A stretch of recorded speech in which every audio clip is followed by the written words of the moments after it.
Hello, ladies and gentlemen. Legend Commentaries here, bringing you today a commentary with Anivia in a 5v5 on Summoner's Rift. We're going to go through her abilities before we get into the gameplay, as always, starting with her passive Rebirth. If you die, you get turned into an egg.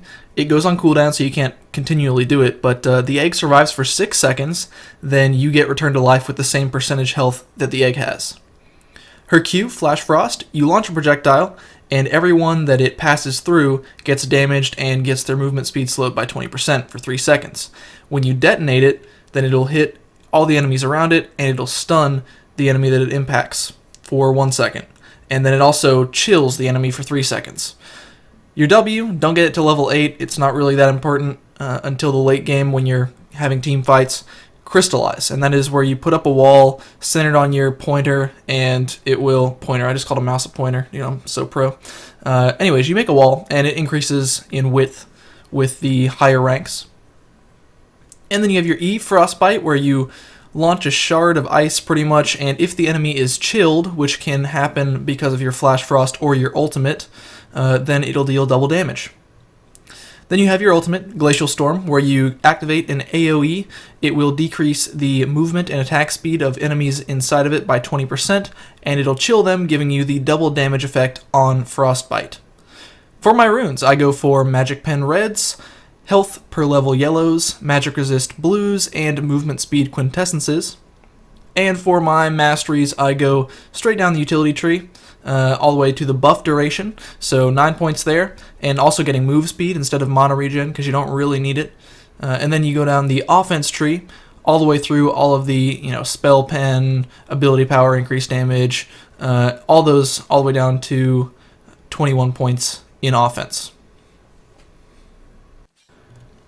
Alrighty, let us start with the commentary. Now, I will start off by saying that in the masteries that I just said, I did go for the Ignite mastery, so that upper left-hand corner of the offense tree where you get the improved Ignite, giving you that bonus ability power when it's not activated or when it's off of cooldown, and that is good, and I would recommend it. I'm going top lane because my team was retarded and didn't pick correctly. This is a ranked game, so it's not like blind pick, I just insta-locked Anivia. This is a ranked game at around 1400. I think it's 1370 was where I played this one at. So right around there. And quite frankly, people don't really know how to pick sometimes.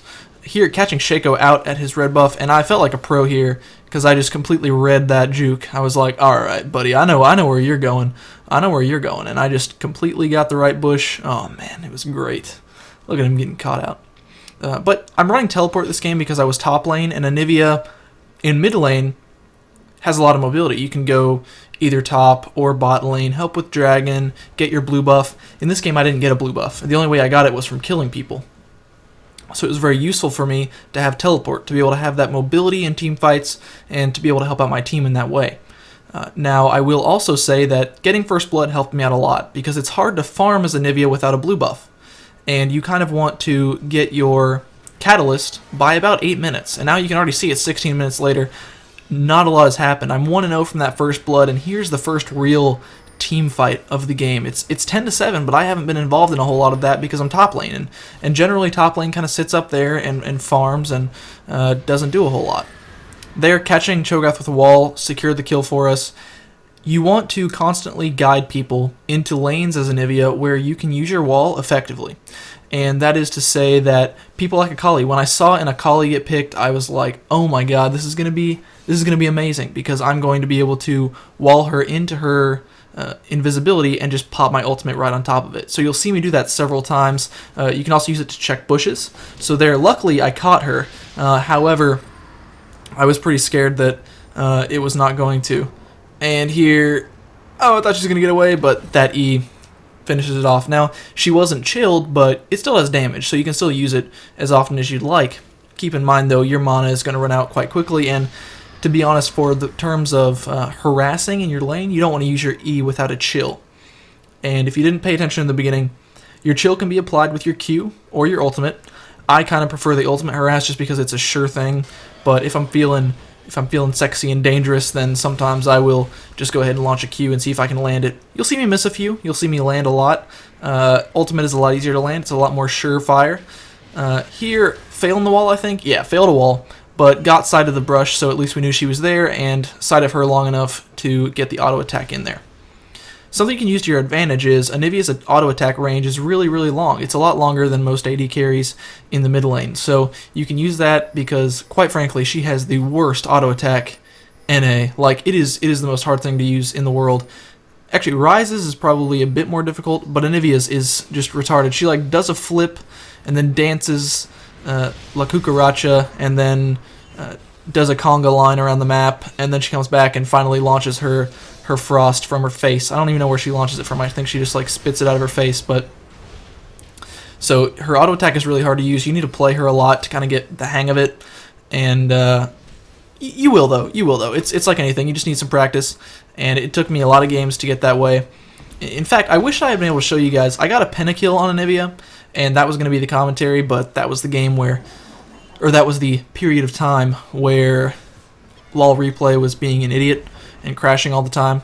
So, didn't quite get to do that, but it's okay. We'll do it another time. I'll show you whenever he finally fixes it so that past updates past replays will work in LOL Replay. It was a pretty cool pentakill.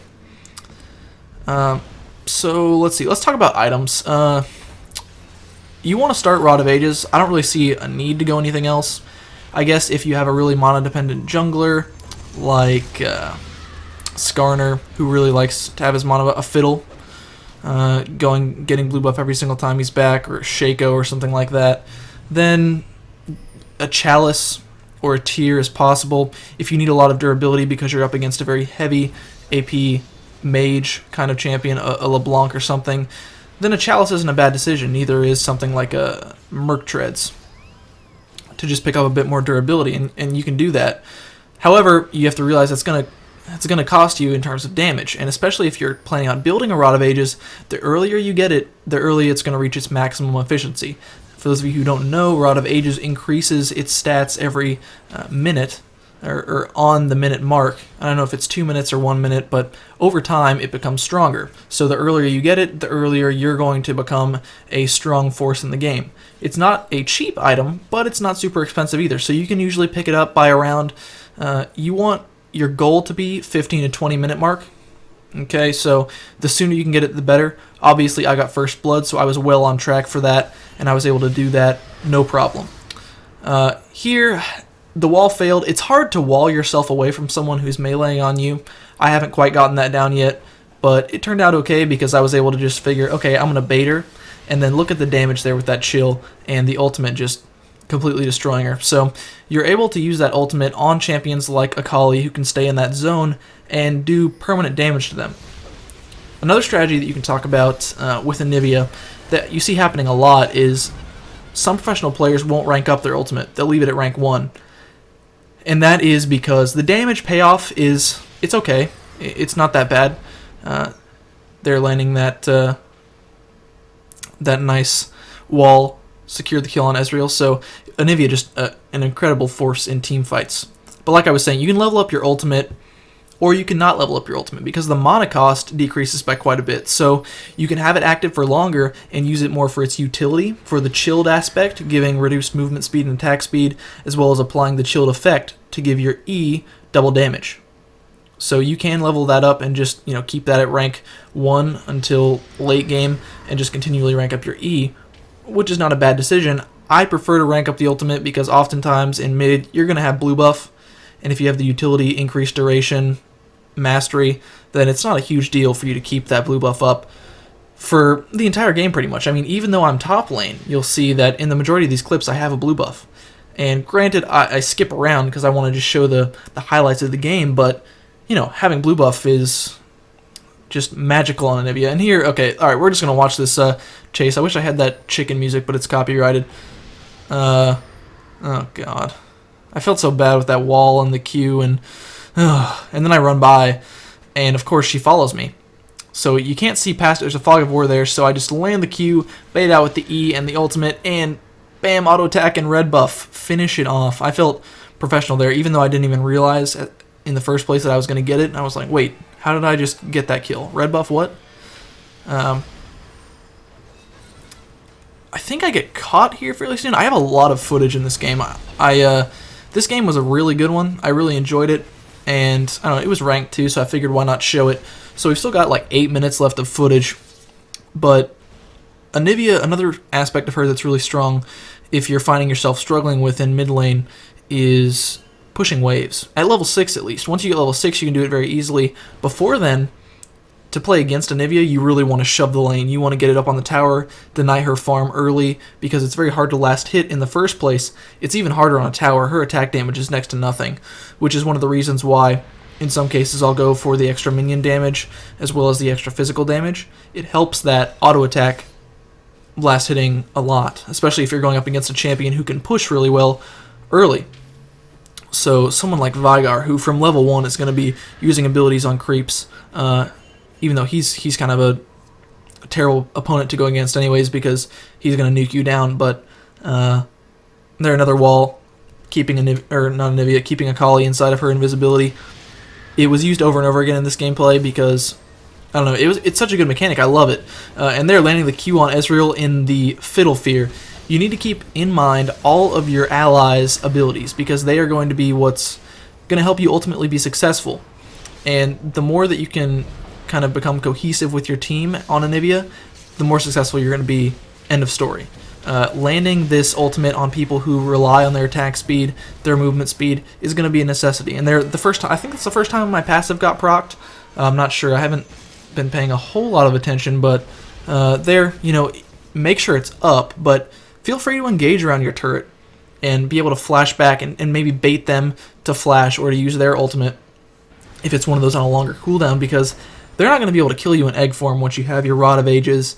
And if you went for something like a Rylai's Crystal Scepter, it's going to be very, very difficult for them to take you down. So utilizing your egg is definitely something you can do. I thought that ult was going to take Lee Sin out, but I continue pushing. Probably not the best decision, but where was I going with that? I was going with, playing against Anivia. You want to go with someone who can shove lane pre-6 because it's very hard to shove back until you have your ultimate. And even then, you need mana. I mean, you have to get mana to be able to spam your ultimate and clear waves.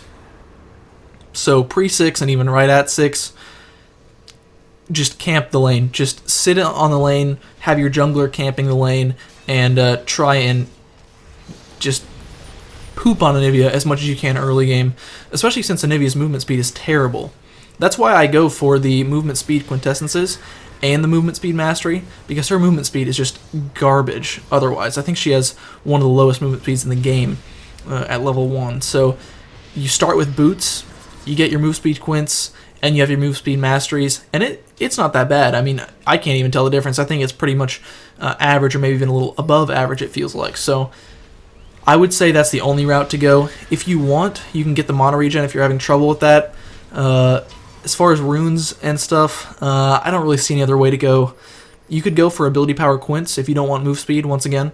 If you feel comfortable, landing your stuns and getting wall at level 4. If you don't go for move speed, quints and masteries, I would say definitely get that wall at level 4, or even at level 2 if you're feeling pretty uncomfortable in your lane, and then just rank up your E at level 3. Here, I got taken out. I got caught. And that's one of the things about Anivia, she has no escapes. So if your flash is down, which mine wasn't, I just got silenced there, and knocked up and just nuked. It probably wouldn't have done me a whole lot of good to flash anyways. My team now tries to fight, and I was 10-0-6. I was pretty much carrying the game. Fiddlestick's doing alright himself, but not quite enough to do this fight right here. So everyone is on our turret. They're trying to fight behind our turret instead of leaving, and I was telling them in team chat, I was like, just wait for me to be up, just be. And they didn't listen because it's solo queue and no one really cares. Now, I'm going to be up in 17 seconds, okay, and I have teleport because I'm top lane, and that's just what I decided to run. And actually, teleport isn't that bad of a spell to have on your mid lane carry because they do have a lot more mobility. You'll see it run a lot on high ELO mid champions because it allows that mobility, or at least in solo queue. Not so much in ranked 5s or that kind of thing, or tournament play, because you have the coordination there. But in solo queue, teleport is really useful. And here is an example of a game changer.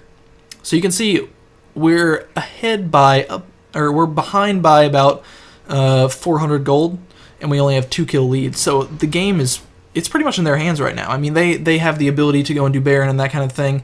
They definitely have the team fight presence. I am able to catch 2 people out here because of teleport. I teleported to where they could not see me, and then I made the play.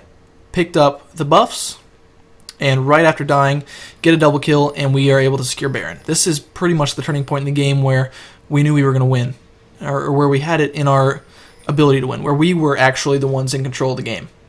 So we're going to go ahead and just take this down very quickly. Their jungler is down. Shaco and his smite are not there. His hallucinate, he can't stealth in, that kind of thing. So we're just like, okay, free Baron. We'll take this and make use of it. Which is another thing that Anivia can do really well is these global buffs, because you keep your ultimate on that thing the whole time with a blue buff on and just constantly spamming your E and your Q.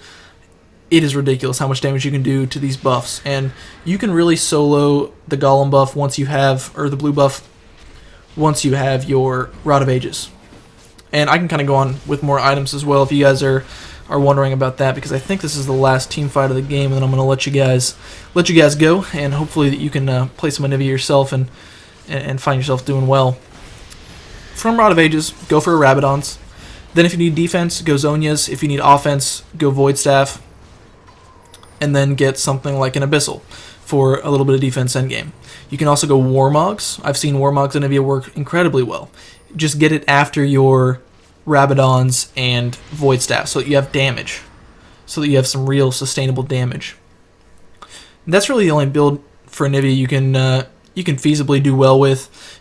Again, going a Tear or Chalice route is okay. I would say Archangel Staff is alright.